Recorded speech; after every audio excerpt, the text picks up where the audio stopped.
하겠습니다. 이사야 5장 1절에서 2절입니다.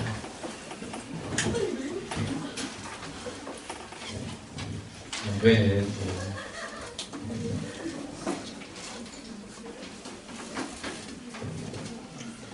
여기 혹시 성이 건가?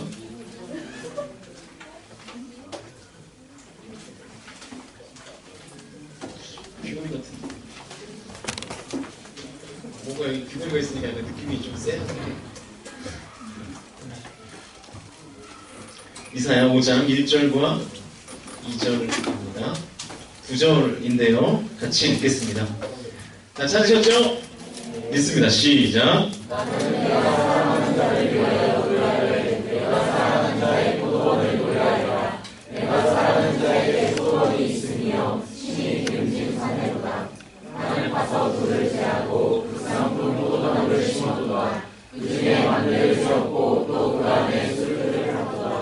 좋은 포도 맺기를 바랐더니 들포도를 맺었도다. 아멘. 이 설교는요, 제가 한 달, 두 달? 좀 전에 수요 예배 때 했던 설교인데요. 이제 3월을 시작하는 우리 뉴 공동체에도 이 메시지가 필요하지 않을까 싶어서 다시 들고 왔습니다. 이제 곧 3월이면 개강을 하고, 또 새로운 일들을 3월이라는 시즌에 맞춰서 계획하시는 분들도 계시고, 직장인들은 항상 똑같고, 그런데요. 어쨌든 이렇게 새롭게 시작하는 상징이 있는 계절을 맞이하면서 저와 여러분들이 하나님의 말씀으로 모든 새로운 시작들을 점검하고 계획할 수 있는 시간이 되었으면 좋겠다는 마음으로 이 메시지를 들고 왔습니다. 그래서 오늘 설교의 제목이 체크리스트입니다. 체크리스트. 여러분의 삶을 한번 체크해 보시면 좋을 것 같습니다. 우리나라 사람들만큼 어떤 기관의 인증이나 자격증, 학위 이런 거에 절대적인 신뢰를 보내는 민족성을 가진 나라도 많이 없습니다. 그래서 여러분들도 그놈의 스펙을 쌓느라고 다들 그렇게 바쁘신 거 아니겠습니까? 무슨 이렇게 세상에 이런 일 이런 거 보면 자격증이 18개를 따는 사람들도 있고, 그거 따서 다 어디다 써먹으려는지 잘 모르겠는데, 그거 따다가 그냥 천국 가겠어요? 그런 거 아무튼 18개 딸리면 천국 가지 않나? 네, 아무튼 그런데 자격증에 이렇게 목을 매는 사람들도 있고, 또 FDA 인증, KS 마크 이런 거 없으면은 구입 안 하고 이런 사람들 있죠. 그래서 샤오미 이런 거 안 사고 이런 사람들 있잖아요. 네. 스펙 이런 거에 목을 맨다는 거죠. 또 어른들은 이 전문가의 말이다 그러면 거의 맹신합니다. 그러니까 전문가라는 세 글자가 이 대단한 이렇게 매력을 좀 갖고 있는 것 같아요. 그래서 의사가 아침마당에 나와가지고 고등어가 좋다 그러면 마트에서 고등어가 다 팔리고,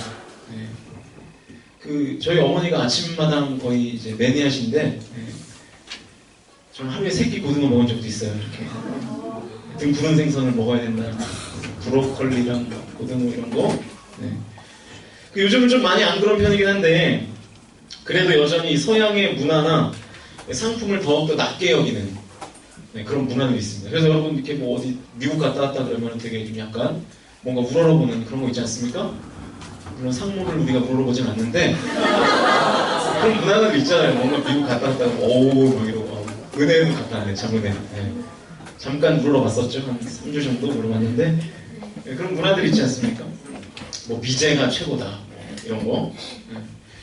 여러분 그런 얘기를 들어보셨는지 모르겠는데, 하나님이 인간을 창조하실 때 아담과 하와를 한국인으로 창조하셨으면 절대로 인간이 죄를 짓는 일이 없었을 것이다. 혹시 이런 얘기 들어본 적 있습니까?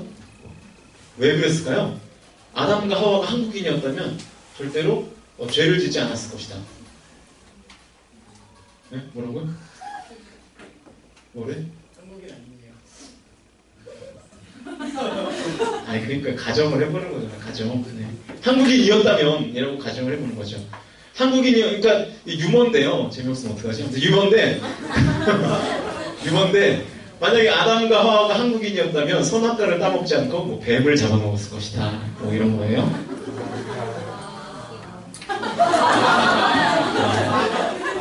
재밌다. 설교 그만할까요? 아무튼 근데 요즘 이 유머가 이렇게 바뀌었대요. 그 뱀이 중국산이어서 안 먹을 수도 있다. 일본상이어서 방사능이 있으면 어떠나. 못 믿어. 그 박수가 나를 굉장히 찾게 만드는데. 아무튼, 우리는 약간 병적으로 이 전문가들을 맹신하는 그런 경향들이 있는 것 같습니다. 그래서 너도 나도 다 전문가를 찾고, 그래서 이 사자 붙은 직업을 굉장히 희망하죠. 그죠? 여러분 다 꿈 아니에요? 판사, 의사, 또 뭐가 있나? 변호사, 전도사, 뭐 이런 거 있는데, 사자네. 그래요? 아니, 느낌이 좀 많이 다르긴 한데, 아무튼, 근데, 흔히들 우리가 이 전문가라고 말하는 그 사람들이 사실은 이 전문가답지 않은 행동들을 할 때가, 실수를 할 때가 굉장히 많습니다. 미국의 통계인데요. 이 뇌졸중 환자의 한 30% 정도, 또 천식 환자의 한 45% 정도, 또 폐렴 환자의 60% 정도가 이 의사에게 부적절한 치료를 받고 있는 것으로 나타났습니다. 그러니까 의사라는 전문가 그룹이 많게는 환자의 60% 정도까지 실수를 하는 거예요. 사실 여러분이 숱하게 병원을 다니는데 그 병원에서 여러분에 대한 이 적절한 치료의 어떤 방법을 동원하지 않고 잘못된 치료를 여러분들이 받을 수도 있는 거죠. 그래서 사실은 의료사고들이 빈번하게 일어나죠. 그러니까 무슨 의료사고 전문 변호사 이런 것들도 생겨나는 것 아니겠습니까? 여러분, 그러니까 이 통계가 의미하는 것이 뭐냐면 이 질병을 치료하는 전문가인 의사들에게도 많게는 한 60% 정도 실수할 수 있는 가능성이 있다는 거예요. 이 통계를 분석한 연구팀이 궁금했습니다. 대체 왜 10년 이상 의학을 공부하고 축적된 경험을 갖고 있는 이 전문가라고 말하는 이 베테랑 의사들이 왜 이런 실수를 60%까지 반복하는 것인가? 이 연구팀이 결론을 냈는데 그 결론이 아주 단순하고 당황스러웠습니다. 그게 뭐냐면 체크리스트가 없었다는 거예요. 그러니까 종이 쪼가리 한 장이 없어서 그 전문가라고 하는 그 집단들이 그런 실수를 한다라는 거죠. 여러분, 체크리스트가 뭐죠? 화장실 가면 가끔 이렇게 화장실 가보면 체크리스트 붙어 있는 데 있죠. 여자 화장실은 없나요?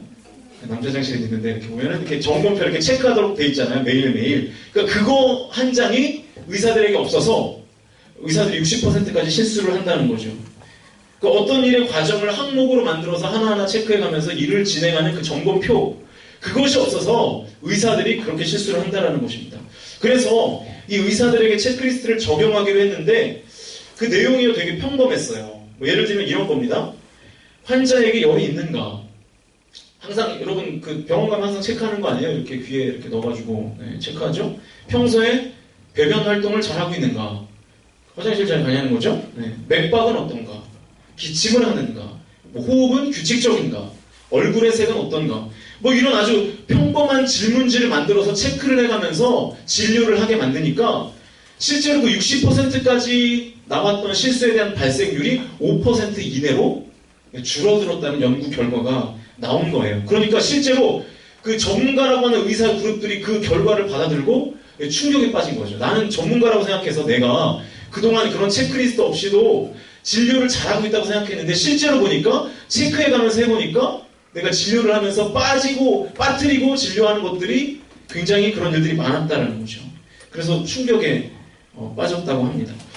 먼저는 당연하게 점검하고 있다고 생각했던 것들을 내가 체크해보니까 실제로 빠뜨리는 일들이 많았고, 또 두 번째로는 실제로 그 체크리스트를 사용하면서 진료를 해보니까 놀라운 눈에 띄는 결과가 나타나게 되더라 하는 것입니다.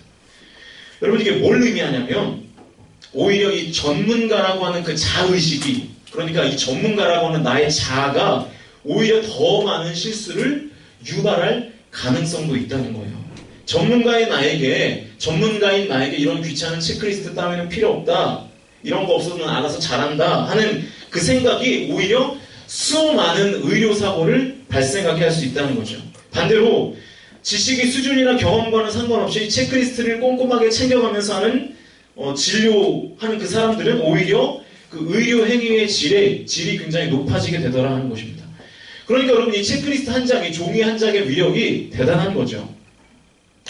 이 자리에는 신앙생활을 이제 막 시작하는 사람들은 별로 없는 것 같아요. 제가 봐도 몇 명 보이진 않아요. 대부분은 오랜 기간, 심지어는 모태신앙으로 20년 혹은 30년 가까이 이렇게 신앙생활을 하고 계실 텐데, 어쩌면 우리는 이런 관점에서 우리는 신앙생활을 굉장히 익숙하게 하고 또 나름대로의 전문가라고 생각할지도 모르겠습니다. 그런데 죄송한 말씀이지만 사실 우리는 알게 모르게 이렇게 생각하는 거예요. 내가 신앙생활 한 지가 몇 년인데, 내가 이 청년부가 생길 때부터 있던 사람인데, 그죠? 네, 나보다 청년부를 잘하는 사람이 어딨어? 네. 저 같은 목회자도 마찬가지예요. 신학 공부를 7년이나 했고 내가 지금 사역을 몇 년이나 했는데 하면서 자칫 잘못된 신앙생활에 빠질 수가 있는 것입니다. 방심할 수가 있는 거죠. 그런데 이런 의식이 나를 지배해버리면 이 잦은 실수를 했던 이 전문의들처럼 우리도 이 하나님이 원하는 신앙생활에서 그냥 멀어질 수 있는 거예요. 익숙함에 젖어서 정말로 하나님이 원하시는 말씀이 요구하는 신앙생활에서는 우리가 점점 더 멀어질 수 있는 것입니다. 그래서 하나님이 우리에게 아마도 이 말씀을 주신 것이 아닌가 생각이 됩니다. 고린도전서 10장 12절을 보시면 이런 말씀이 있어요. 화면을 보시면서 같이 한번 읽습니다. 시작. 네, 그런즉 선줄로 생각하는 자는 넘어질까 조심하라. 무슨 얘기예요? 교만하지 말라는 거예요. 내가 잘하고 있다고 생각하지 말라는 거예요. 자의식에 빠져있지 말라는 것입니다. 조심해야 된다는 거죠. 잘하고 있다고 생각하지 말고 항상 주의를 기울여야 된다는 것입니다. 그런 의미에서 어쩌면 우리에게는 우리의 믿음을 점검할 수 있는 체크리스트가 한 장쯤은 필요하지 않나라는 생각을 갖게 됩니다. 서론이 길었는데요. 오늘 본문인 이사야서 5장은 오늘을 사는 우리에게 마치 이 신앙생활의 체크리스트를 주고 있는 것 같은 그런 내용입니다. 이 이사야서 5장은 이런 별명이 있습니다. 포도원의 노래라는 별명이 있어요. 포도원의 노래. 이 포도원의 노래라는 별명을 가지고 있는 성경은 크게 세 부분으로 나눌 수가 있는데, 첫 번째 1절부터 7절까지는 포도원 주인의 노래, 8절부터 23절까지는 포도원 주인의 애도, 24절부터 30절까지는 포도원 주인의 심판, 이렇게 세 파트로 나눠서 오늘 말씀이 구성되어 있습니다. 시간 관계상 1절과 2절만 읽었지만 5장 전체를 세 부분으로 나눠서 간단하게 살펴보도록 하겠습니다. 첫 번째는 1절부터 7절까지의 말씀인데 그 포도원 주인의 노래에 관한 부분입니다. 분명 노래이긴 한데요. 이 가사와 분위기가 굉장히 슬프고 어둡습니다. 밝지가 않아요. 마치 이렇게 슬픈 발라드를 부르는 것 같은 그런 모습입니다. 2절을 같이 한번 읽어볼까요? 5장 2절입니다. 읽습니다. 시작. 하늘이 영화로울 것이요 그 땅의 소산은 이스라엘의 평안한 자를 위하여 영화롭고 아름다울 것이며. 네. 땅을 파서 돌을 제하고 극상품 포도나무를 심었도다. 그 중에 망대를 세웠고 또 그 안에 술틀을 팠도다. 좋은 포도 맺기를 바랐더니 들포도를 맺었도다. 포도원의 주인이 좋은 포도 열매를 기대하면서 극상품의 포도나무를 포도원에 심었습니다. 그러니까 당연히 좋은 포도나무를 심었으니까 포도원의 주인은 어떤 열매가 맺히길 원했을까요? 좋은 포도 열매가 맺히길 원했겠죠. 그런데 들포도가 맺힌 거예요. A급의 열매를 기대하면서 좋은 나무를 심었건만 질이 굉장히 좋지 않은 나쁜 포도 열매가 맺힌 겁니다. 그러니까 포도원 주인이 슬픈 노래를 부를 수밖에 없는 상황이에요. 그러니까 당연한 일이죠. 뭐 이런 가정을 해보면 쉽게 이해가 될 것 같아요. 만약에 내 생일이 곧 다가와요. 그죠? 제 생일이 아니라 여러분의 생일을 가정하는 거예요. 내 생일이 막 곧 다가와요. 한 달 앞이에요. 그래서 남자친구한테 좋은 선물을 막 받아보려고 한 달 전부터 애교 부리고 막 안 입던 옷을 막 입고 욕도 안 하고 항상 웃어주고 막 정말 남자친구의 재미없는 개그에 박정대소를 해줬어요.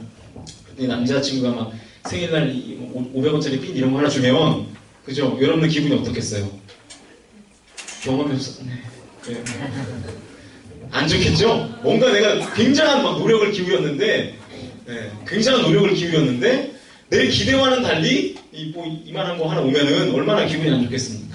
그러니까 오늘 포도원 주인이 그런 거예요. 많은 투자를 해서 많은 설비를 갖춰서 좋은 포도나무로 종자를 심었는데 거기서 들포도가 맺혀진 것입니다. 여러분 우리의 신앙생활을 이루면 안 되겠죠. 우리의 평생의 신앙생활이 하나님께서 주시는 그 많은 시간과 많은 에너지와 우리의 생명을 가지고 이 땅을 살아가면서 우리가 들포도를 맺는 신앙이 되면 안 되겠죠. 신앙생활의 전문가인 줄 알고 나름대로 열심히 예배도 드리고 기도도 하고 말씀도 읽고 헌금도 했는데 나의 삶의 여정을 보시고 하나님이 마치 슬픈 노래를 부르는 것 같은 그런 상황을 우리가 맞이하면 되지 않겠습니까? 잘하였다 충성된 종아 이런 얘기는 못 들을지라도 그래 수고했다 고생했다 정도의 평가를 우리가 하나님한테 받아야 되잖아요. 그렇게 후회하는 신앙생활을 하지 않기 위해서 우리가 들포도가 아니라 극상품의 포도나무를 생산하는 삶을 살기 위해서 이 점검해야 될 체크리스트가 두 번째 8절부터 23절까지에 나와 있습니다. 하나님이 왜 이스라엘 백성들을 들포도라고 하셨는지 그 근거가 나와 있는 부분인데요. 이스라엘 백성들이 들포도가 된 네 가지의 근거를 이렇게 설명합니다. 간단하게 짚어볼게요. 이스라엘 백성들이 들포도인 첫 번째 근거가 이 8절부터 10절까지 나와 있는데요. 8절만 보겠습니다. 8절 우리 큰 목소리로 힘 좀 내십시오. 같이 읽습니다. 시작. 가옥에 가옥을 이루며 전투에 전투를 더하여 인생이 없도록 하고 이 땅 가운데 서울로 거주하려 하는 자들은 화할 수 있죠. 네, 이 말씀이 잘 이해가 되지 않을 것 같아서 제가 쉬운 성경으로 다시 번역해서 읽어드립니다. 8절입니다. 집들을 있는 대로 사들이고 땅을 독차지하는 너희에게 화가 있으리라. 너희는 이전 주인들을 다 쫓아내고서 출입금지 편말을 붙여놓고 나라 전체를 장악했다. 모두를 집 없고 땅 없는 이들로 만들어 버렸다. 그러니까 이스라엘 백성들이 하나님께서 택한 이스라엘 백성들이 극상품의 포도가 아니라 들포도가 된 첫 번째 근거를 정리해보면 가진 자들의 독식이에요. 가진 자들의 독식. 부자들이 가난한 사람들을 돕고 그들에게 나눠주지는 못할지언정 오히려 그 가지고 있는 작은 것마저 빼앗아 버리는 그런 상황입니다. 그래서 부자들은 더 부자가 되고 가난한 자들은 더욱더 가난해지는 그런 형상. 이 부익부 빈익빈이에요. 지금 유다 백성들이 하나님께서 택한 선민들이 지금 이런 일을 하고 있다는 거예요. 가난하고 약한 사람들이 부유하고 강한 사람들에게 착취당하는 상황. 그래서 그런 상황들을 보시고 하나님이 그들에게 당신 너희들은 들포도다 이렇게 말씀하시는 것입니다. 두 번째 부분은 11절부터 17절까지의 내용인데요. 11절과 12절만 같이 읽겠습니다. 11절, 12절 시작. 아침에 일찍 일어나 우주를 마시며 밤이 깊도록 포도주에 취하는 자들은 화 있을진저 그들이 연애에는 수금과 비파와 소고와 피리와 포도주를 갖추었어도 여호와께서 행하시는 일에 관심을 두지 아니하며 그의 손으로 하신 일을 보지 아니하는도다. 네, 유다 백성들이 들포도가 되어버린 두 번째 이유 다시 쉬운 번역으로 읽어드립니다. 아침 일찍 일어나서 아침밥도 먹기 전에 술잔을 들고 밤이 새도록 코가 삐뚤어져라 마셔대는 자들에게는 화가 있으리라. 그들은 술자리에 하프와 플룻과 충분한 포도주에는 마음 쓰면서도 하나님의 일, 그분이 하시는 일에는 아무 관심이 없다. 그러니까 무슨 얘기냐면 유다 백성들이 하나님의 일, 경건을 훈련하는 일에는 전혀 관심이 없고 오직 지금 쾌락만을 추구하고 있다. 이게 이스라엘 백성들이 들포도가 된 두 번째 이유입니다. 자, 유다 백성들이 들포도가 되어버린 앞에 두 가지 이유를 같은 맥락에서 우리가 한 가지로 한 문장으로 정리할 수 있습니다. 그게 뭐냐면 쾌락이 아니라 기쁨을 추구해야 우리의 신앙생활이 들포도가 아니라 극상품 포도나무가 된다는 거예요. 하나님을 믿는 우리가 쾌락을 추구하며 사는 삶은 들포도 같은 인생이라는 것입니다. 그래서 기쁨을 누리며 살아야지 쾌락을 쫓으며 살면 안 된다는 것입니다. 그러면 이런 질문을 할 수 있겠죠. 쾌락과 기쁨의 차이가 무엇입니까? 여러분, 쾌락과 기쁨의 차이가 뭘까요? 이 마틴 로이드 존스라는 설교가가 이 빌립보서 강해라는 책에서 쾌락과 기쁨의 차이를 다양한 예를 들면서 이렇게 쉽게 정리했습니다. 어떤 것을 취함으로, 어떤 것을 움켜쥐므로, 어떤 것을 내가 소유함으로 얻는 감정은 쾌락이고, 어떤 것을 나눔으로, 베풀므로, 희생함으로 내 안에 드는 감정은 기쁨이다. 이해가 되시죠? 어떤 것들을 취하고 갖고 빼앗는 그런 상황에서 오는 감정들은 쾌락이고요. 반면에 내 것들을 나누고 내 것들을 희생하는 것을 통하여 얻는 감정을 기쁨이다라고 말하고 있는 것입니다. 여러분, 그러니까 이사야서 5장 8절에서 말한 것처럼 가난한 자들의 땅을 빼앗으면서 얻는 어떤 감정들이 있을 거예요. 그게 뭐라는 거예요? 쾌락이라는 거예요. 통쾌함이 있겠죠. 내 땅이 넓어지는 것에 대한 기쁨이 있을 거예요. 그게 쾌락이라고요. 진정한 기쁨은 뭘까요? 오히려 나의 것을 가난한 자들과 나누면서 얻는 감정, 그것이 바로 기쁨인 것입니다. 내가 술을 먹고 취하는 것은 쾌락입니다. 굳이 뭐 술이 아니더라도 우리가 이 땅을 살면서 이 세상 가운데 그걸 누리지 말자는 것이 아니라 그것들을 누리고 그것들을 취함으로 얻는 감정이 뭐라는 거예요? 쾌락이라는 거예요. 이 세상에서 가장 비싸고 좋은 음식을 먹고 내 몸을 즐겁게 하는 것이 쾌락이라는 거예요. 무언가 취함으로써 얻는 감정이 쾌락이라는 것입니다. 그러나 그 일을 조금 절제하고 하나님의 일하심을 바라보며 경건하게 사는 것을 기쁨이라고 지금 정의하고 있는 것입니다. 그러니까 내가 직접 무언가를 취해서 얻는 감정이 아니라 오히려 내 것들을 희생하고 나누고 섬기고 배려하는 것을 통하여 얻는 감정, 그것이 바로 기쁨이라는 것입니다. 저는 오늘 이 메시지를 다시 한번 준비하면서 저에게도 다시 한번 자문해봤고 그리고 여러분에게도 묻고 싶습니다. 여러분의 삶은 쾌락과 기쁨 중에 지금 무엇으로 가득 차 있습니까? 제가 두 달 전에 이 목사수 면접을 갔는데 그때 거기 갔더니 조일래 목사님이 앉아 계시더라고요. 여러분이 잘 아시나? 네, 아시는 조일래 목사님이 앉아 계셨는데 그 면접 때 조일래 목사님 저한테 그렇게 물어보시더라고요. 전도사님은 예수님을 위해서 뭘 희생하고 있습니까? 뭔가 되게 심오한 질문 같았는데 그러니까 무슨 의미인가 하면 당신은 사역자니까 교회에서 하는 모든 사역이 때로는 힘들고 어려운 일이긴 하지만 어떤 의미에서 그거는 당신에게는 당연한 일이라는 거예요. 그거 말고 그것 플러스 알파로 당신이 예수님을 위하여 희생하고 있는 것이 뭔가, 예수님을 위해서 희생하고 있는 부분이 뭐가 더 있는가를 저한테 물으시더라고요. 저는 오늘 여러분들에게 똑같은 도전을 드리고 싶습니다. 여러분들이 솔직하게 예수님 왜 믿죠? 여러분 예수님 왜 믿으십니까? 왜 신앙생활 하시고 왜 교회 다니시죠? 하나님 좋으라고 믿으시나요? 어떠십니까? 우리는 거의 99% 나 좋으라고 믿어요. 예수님을. 대학도 붙여주시고 취업도 잘 되게 해주시고 병도 안 걸리게 해주시고 돈도 많이 벌게 해주시고 그런 것들을 위하여 우리가 예수님을 믿어요. 저는 그렇게 예수 믿는 거 나쁘다고 생각하지 않습니다. 좋아요. 그런데 그렇게 예수 믿는 게 좋은데 그렇게만 예수 믿는 거는 좋지 않습니다. 이 어투의 이 차이를 아시겠습니까? 그렇게 예수 믿는 거 좋아요. 그러나 거기서 멈추시면 안 됩니다. 제가 수련회 마지막 날 얘기했죠? 반쪽이에요. 반쪽. 여러분이 진짜가 되려면 리얼 크리스천이 되려면 여러분의 삶으로 세상의 빛과 소금의 역할을 감당하시는 부분이 있어야 됩니다. 여러분이 시간을 내서 예배드리고 헌금하고 봉사하는 거 그거는 기본이에요. 크리스천으로서 해야 되는 기본. 제가 제 삶의 대부분의 시간을 교회를 위해 사용하는 것이 당연한 것처럼 여러분도 주일에 나와서 예배드리고 이런저런 봉사들을 하는 것 하나님 보시기엔 당연한 것일 수 있어요. 그거 말고 여러분의 삶을 들여서 여러분이 희생하는 것이 있는가? 나누는 것이 있는가? 예수님을 위하여 여러분이 희생하는 것이 있는가?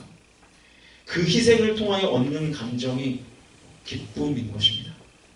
내가 쥐고 있는 것들을 내려놓고 나눔으로써 얻는 보람과 감사가 그것이 바로 기쁨이라는 것입니다. 나 하나 잘 먹고 잘 사는 일에 내 인생 전체를 사용하는 것 그걸 여러분들이 당연하게 생각하면 안 돼요. 세상 사람도 다 똑같이 살아요. 구별되게 사셔야죠. 그거 플러스 알파가 있어야 합니다. 다시 한번 묻습니다. 여러분은 지금 여러분의 삶에 쾌락이 가득 차 있습니까? 아니면 기쁨을 추구하며 살아가고 있습니까? 들포도가 된 세 번째, 네 번째 근거 짧게 살피고 마치도록 하겠습니다. 유다 백성들이 들포도가 되어버린 세 번째 근거는 18절과 19절인데요. 19절만 읽겠습니다. 19절 함께 읽습니다. 시작.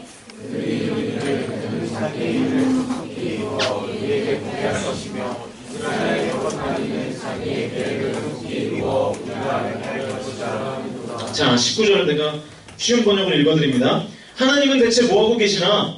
우리가 볼 수 있게 좀 움직여 보시라고 해봐. 이스라엘의 거룩한 분이라는 그가 대체 뭘 하시려는지 알고 싶다. 들포도가 되어버린 세 번째 이유가 뭔 것 같으십니까? 교만입니다. 교만.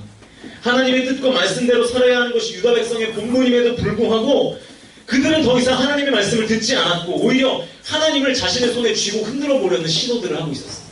그게 교만이었죠. 마지막 네 번째 이유 20절부터 23절까지인데요. 23절만 보시겠습니다. 23절 같이 읽습니다. 시작. 그래서 그 공의를 빼앗는도다. 자, 이거는 뭐 쉬운 번역 필요 없겠죠? 하나님의 말씀을 왜곡해서 악인을 의롭다 하고 의인을 악하다고 하는 일들이 그 당시에 선지자들을 통해서 막 벌어졌어요. 그래서 악인들에게 뇌물을 받고 면죄부를 줬습니다. 돈을 받으면 너는 죄 없다. 돈이 없는 사람에게는 의인임에도 불구하고 당신은 죄인이다. 그렇게 뇌물을 받아먹은 거죠. 말씀을 왜곡하여 악을 정당화했습니다. 자, 유다 백성들이 들포도가 되어버린 세 번째, 네 번째 이유를 종합해보면 여기도 같은 메시지가 들어있어요. 하나님께 택함받아 하나님의 은혜와 돌보심으로 여기까지 온 유다 백성들의 삶이 하나님 중심이 아니라 다 내 중심으로 바뀌어버린 거예요.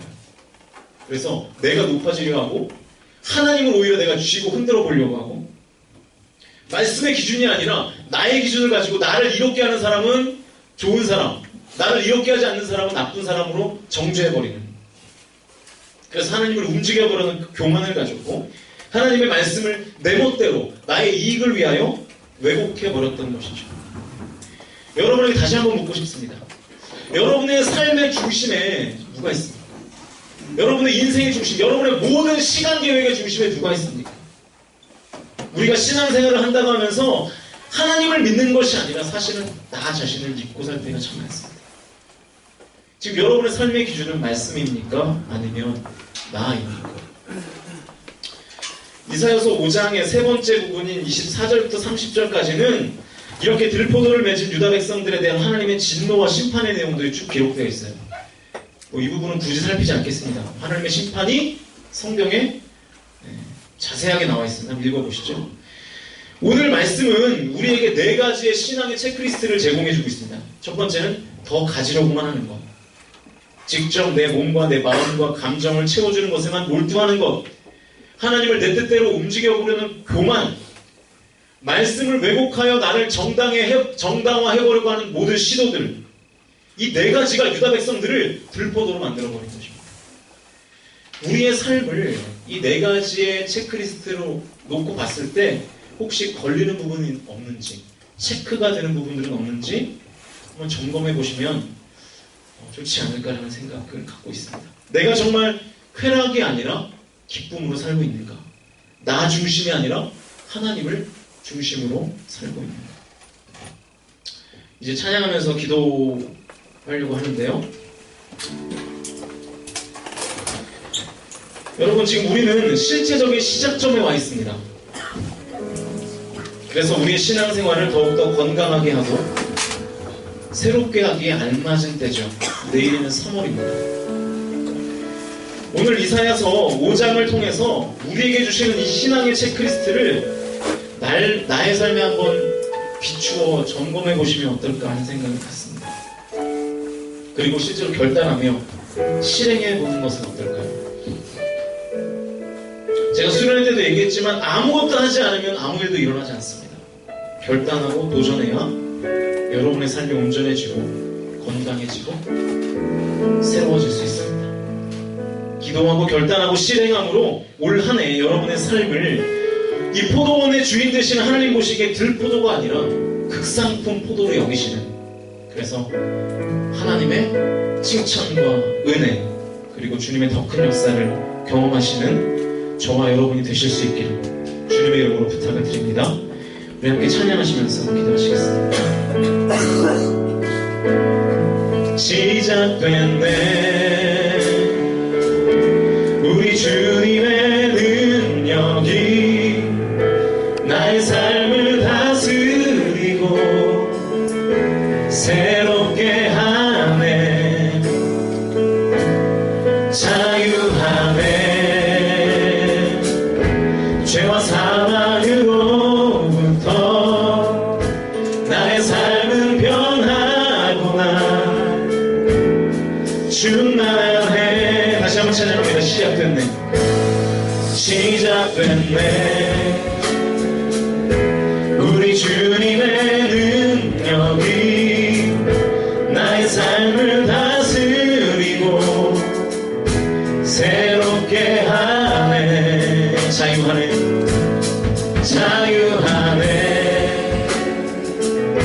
죄와 사망으로부터 나의 삶은 변하구나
신실하신 다시 한번 고백합니다.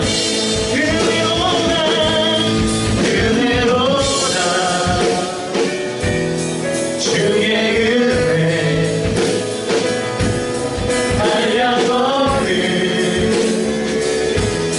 주의 은혜로다 주의 은혜 변함없는 다시 한번 은혜로다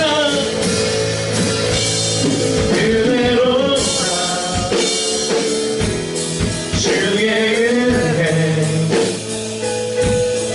한량없는 주의 은혜 은혜로다 주의 은혜 변함없는 신실하신 주의 은혜. 여러분들 이 시간 기도할 때에 믿음으로 선포하시면서 기도했으면 좋겠습니다. 하나님의 역사가 나의 삶을 통하여 새롭게 시작될 줄로 믿습니다. 하나님, 내가 이 시간 결단하며 기도하며 하나님 앞에 구하며 나아갈 때에 하나님께서 나를 변화시킬 능력과 그리고 나의 삶을 통하여 하나님 주의 나라가 이 땅에서 실현될 하나님 실현시킬 그 능력을 오늘 예배를 통하여 겸비할 수 있게 주여 인도해달라고 기도하실 때 우리 시간 여러분의 삶을 하나님 앞에 내어드리며 주님 앞에 기도하며 나아갑니다. 기도하시겠습니다. 살아계신 아버지 하나님, 하나님 역사하여 주시옵소서.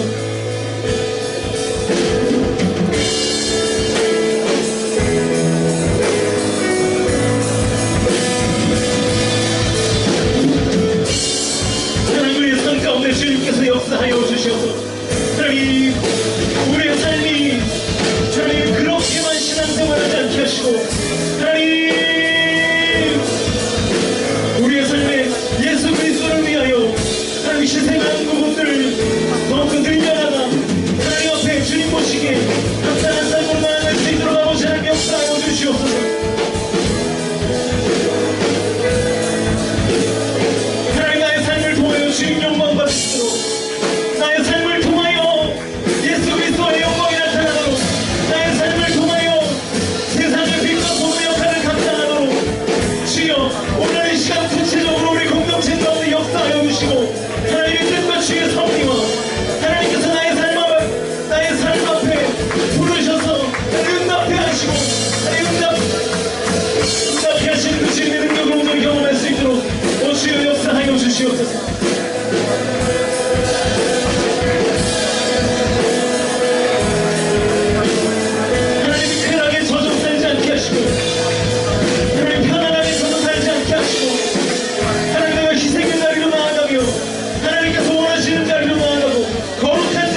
주님 보시기에 들포도가 아니라 극상품 포도나무의 공동체가 되기를 위하여 쾌락을 추구하는 인생들이 아니라 정말로 하나님께서 원하시는 기쁨 가운데 살아가고 나 중심이 아니라 주님의 뜻을 묻고 하나님의 마음을 헤아리며 살아가는 우리 공동체 될 수 있도록 주여 함께하여 주시옵소서. 하나님, 그래서 우리가 평생을 신앙생활하는데 주님 앞에 섰을 때에 부끄러움 없는, 하나님 보시기에 잘하였다 충성된 종아 칭찬받을 수 있는 그리스도의 청년들, 새벽 이슬 같은 청년들 될 수 있도록 주여 함께하여 주시옵소서. 감사드리며